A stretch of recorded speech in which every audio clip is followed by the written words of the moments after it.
చంద్రశేఖరరావును, నిజంగా నీకు ధైర్యం ఉంటే, నీలో నీతి నిజాయితీ ఉంటే, చిత్తశుద్ధి ఉంటే, గోదావరి బంకంచెర్ల గోదావరి నది జలాల మీద శాసనసభలో చర్చ పెడదాం.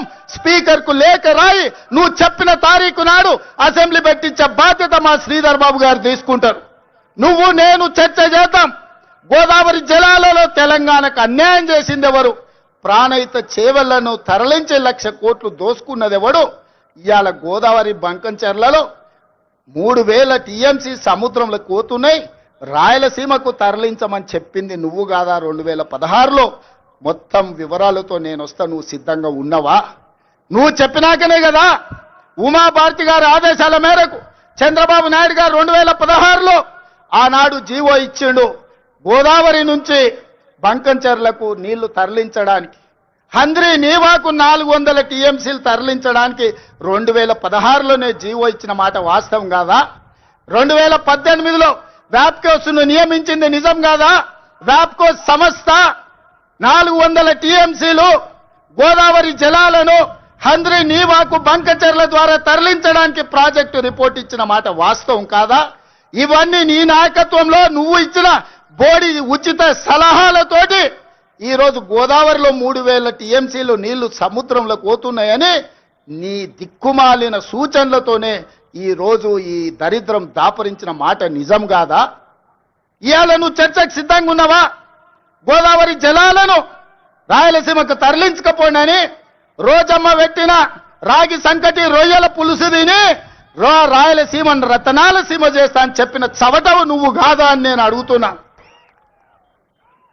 నీకు జీవితం ఇచ్చి, నీకు బతకడానికి నీడనిచ్చి, నిన్ను ప్రజాప్రతినిధిగా చేసి తెలంగాణ ముఖ్యమంత్రిని చేసిన తెలంగాణను ఎడారిగా మార్చి వందలాది గోదావరి టీఎంసీల నీళ్లను రాయలసీమకు తరలించమని చెప్పింది నువ్వు కాదా?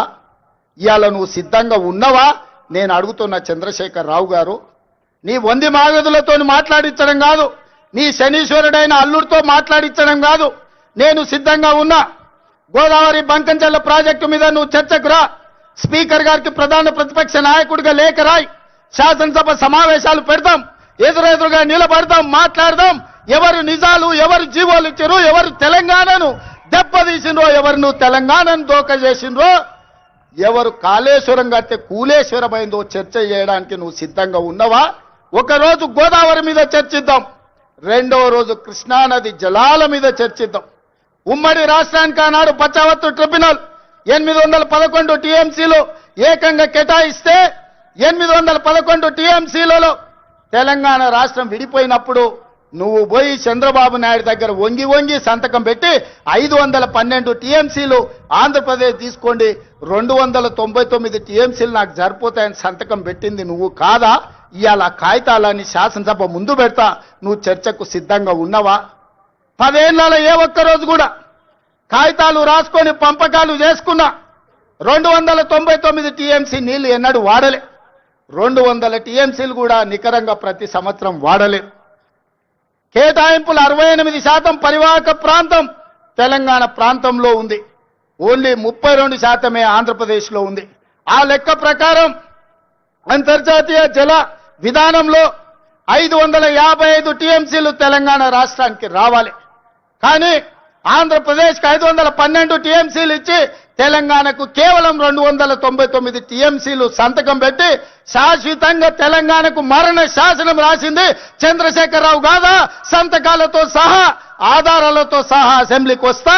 చర్చించడానికి నువ్వు సిద్ధంగా ఉన్నవా అని నేను అడుగుతున్నా. ఆనాడు నువ్వు ముఖ్యమంత్రి ఉన్నప్పుడే రాయలసీమలో ముచ్చుమరి కట్టింది చంద్రబాబు నాయుడు, నిజం కాదా? ఆనాడు నువ్వు అధికారంలో ఉన్నప్పుడే జగన్మోహన్ రెడ్డి ఇదే ప్రగతి భవన్ లో రాయలసీమ లిఫ్ట్ ఇరిగేషన్ కు జీవోలు ఇచ్చి టెండర్లు పిలిచింది, నిజం కాదా? పోతిరెడ్డి పాడు పొక్కను పెద్దది చేసి రోజుకు 10 టీఎంసీల నీళ్లను తరలించకపోవడానికి సంతకాలు చేసి ప్రణాళికలు అమలు చేసింది నువ్వు ముఖ్యమంత్రిగా ఉన్నప్పుడు కాదా? ఆధారాలతో సహా నేను వస్తా, నువ్వు రా చర్చకు. కృష్ణానది మీద మనకు రావాల్సిన నీళ్లను శాశ్వతంగా ఆంధ్రప్రదేశ్కు తాకట్టు పెట్టి తెలంగాణ రైతాంగం మీద మరణ శాసనం రాసింది నువ్వు కాదా? చేసిన తప్పులను కప్పుపుచ్చుకొని